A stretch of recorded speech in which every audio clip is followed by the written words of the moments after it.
Welcome to this primer on functions. In this lecture, we learn the notion of composition of two functions, and let us recall what we need. In fact, we don't need anything. We just need to know the definitions, meaning what is a function, what is image, pre-image, injection, surjection, those things, and the notion of bijection. So a bijection is nothing but a function which is both injective and surjective. That's all. Here is one problem for practice. So in the last lecture, we saw this object, and in this lecture, we will see that this is actually just the Cartesian product of this two-element set n times with itself.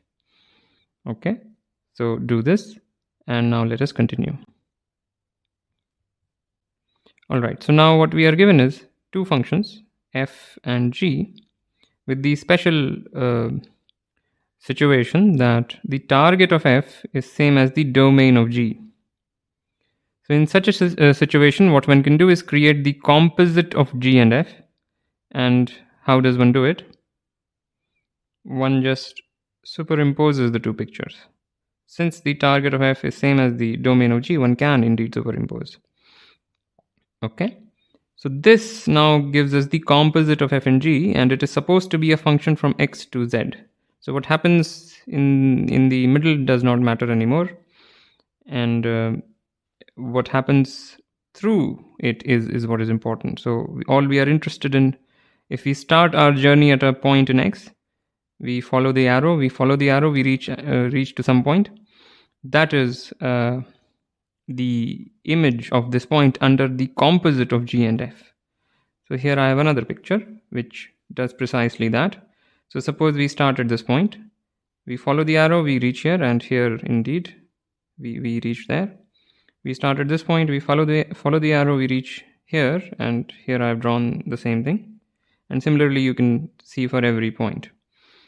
So the notion of composition is a very natural notion, which I have explained via a diagram, but we of course need to discuss the formal definition. So formal definition is very simple. Let f and g be functions. So here already y and y, so the target of f is the domain of g. Then the composite, maybe it's a good idea to expand this, but I don't have enough space. Anyway, forget it. So the composite of f and g is defined as the map, which we notate as g, then we make a circle, and then f, so perhaps use a different color. G, circle, a small circle, and f, and the domain is the domain of f. The target is target of g, as little x goes to g of f of x. Okay, maybe I'll write that again. Little x goes to g of f of x. Exactly what we were doing here. So if this is little x, you apply f and then you apply g. You have little x, you apply f, and then to the result you apply g. So in this picture, if this is little x, this is fx, and this is g of f of x. Okay, so I hope this is clear. That's the definition of the composite, and we also saw the notation for the composite. This is the notation, but I also want to discuss the commutative diagram for it. So usually all this can be depicted very neatly using a simple diagram. So we have f, this is y, then we have g, this is z, and this arrow is the composite. All right, so you pick a point, you apply f, then you apply g, or you take this route, it's the same thing. So this diagram is a defining diagram for the composite. It's the same thing as this, but it's just the bare bones version of this picture, and much more useful, because when you have infinite sets, you cannot make this dot diagrams, but this of course it is still meaningful and also very useful. Okay, so this is composite of two functions. And before we continue, let me discuss one property. So here is one property. Lemma. So let f x to y, g y to z, and h z to wow. I'm out of symbols, so I'll just say omega be functions. So these be given. So then what one can do is first take the composite of these two things. One will get a function from x to z, and then compose it with h, because the target here is z and the domain here is z. Or one can first compose these two things and then compose with it. So what we are saying is that f composed with g composed with h is same as f composed with g, and then you compose it with h. It's a very straightforward lemma, but still I wanted to do it.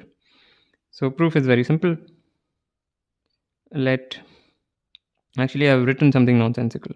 So what I wanted to write was h composed with g composed with f is same as h composed with g and that thing composed with f. Okay, so I hope you see that this is trying to say something. This is not a trivial statement, although by the virtue of this lemma we may drop these brackets, because it doesn't matter how you put the brackets, it's the same thing. So one may drop these brackets. Alright, so let's prove it quickly. So let x in x be arbitrary. We want to show that if you apply x to the left side or you apply x to the right side, it's the same thing. Okay, so now what is the left side? The left side is, by definition, this is equal to what? This is equal to h of g of f of, or g composed with f of x, that's by definition, which is equal to h of g of f of x, which is also by definition. And similarly for this, if you just parse this, you will get the same expression, and therefore these two things are equal. So it's a trivial thing, but still, and in terms of diagrams, it's perhaps more illuminating. You have this function, then you have this function, and then you have h. So what we are saying is either you take this route, so this would then be h composed g composed f, or what you can do is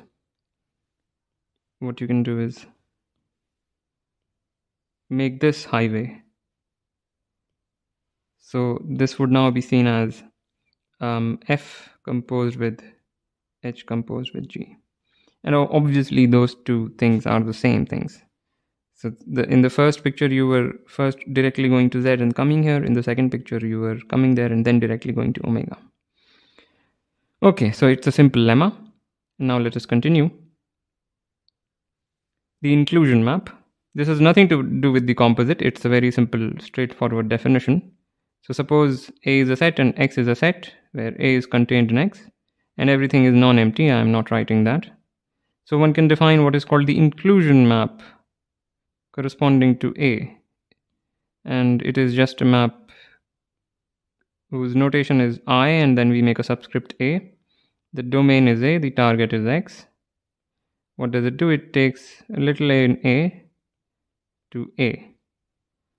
So it just takes a symbol and doesn't do any processing, just returns what it eats. Okay, this is called the inclusion map, and the name is self-explanatory. Okay, fine. This is just some definition.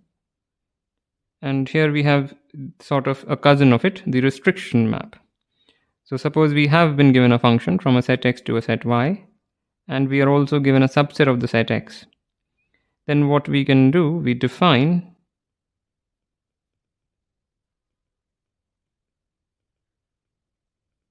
the restriction of F to A as the map. By notation it is this. So we write F, we make a vertical bar and then subscript it with capital A, whose domain is A, and target is as the target of F.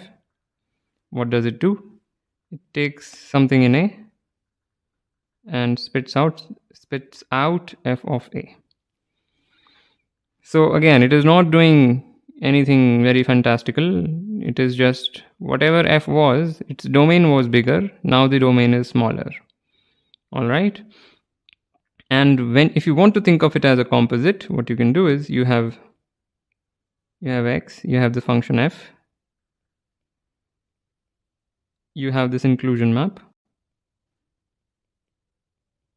This composition, which deserves a different color, is just the restriction of F to A. So just realize this. It's nothing. This is the only reason why I discussed these two concepts. These two are frequently appearing concepts, inclusion map and restriction map, everywhere in mathematics. But they are so simple that they could have been done at any time. Anyway. And finally, composition of two bijections. So suppose F is a bijection and G is a bijection. Then we want to show that the composite, which is of course a map from X to Z, is also a bijection.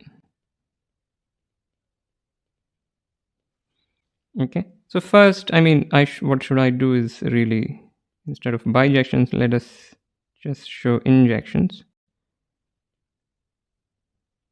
So composition of two injections is an injection is what we are going to do. Okay, so let G composed with X, G composed with F of X is equal to G composed with F of X prime. All right, and what we want to do is want to show that X equals X prime, right? We want to show that this is an injection, meaning it is an injective function. So what we need to do is whenever you feed it two inputs, X and X prime, and find that they give the same output, you need to show that actually the inputs are also the same. So what this implies is G of F of X equals G of F of X, which implies, since G is injective, this implies F of X equals, sorry, what have I written? This is X prime equals F of X prime, which implies, since F is injective, that X equals X prime. And that's it. That shows that the composite is injective. And diagrammatically, injective functions are denoted like this. We make a little hook. This is X, this is F, this is Y. It's not necessary that we do it, but we may just make a hook, and that denotes injectivity. So if you see two consecutive hooks in a diagram, when you see, a hook followed by a hook, you can again put a hook here. That's all that this lemma is saying. Okay, and similarly for surjective functions. So we proved it for injective functions. This is also true for surjective functions. So here, instead of injections, write surjections.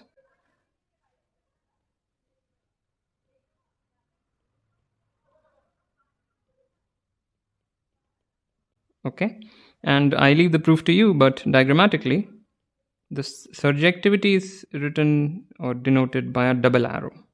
Here we make a double arrow, and this just means that this map is surjective. So this is F. This means that G is surjective. And what the lemma says is, when you see double arrow consecutively, what you can do is, in this composite arrow, you can make a double arrow in the, you can also make the double arrow. So in the injectivity thing, you see the thing happening in the tail, and in the surjectivity thing, you see thing happening at the head. Okay. And yeah, that's it. That covers our lecture on compositions. And I'll see you next time.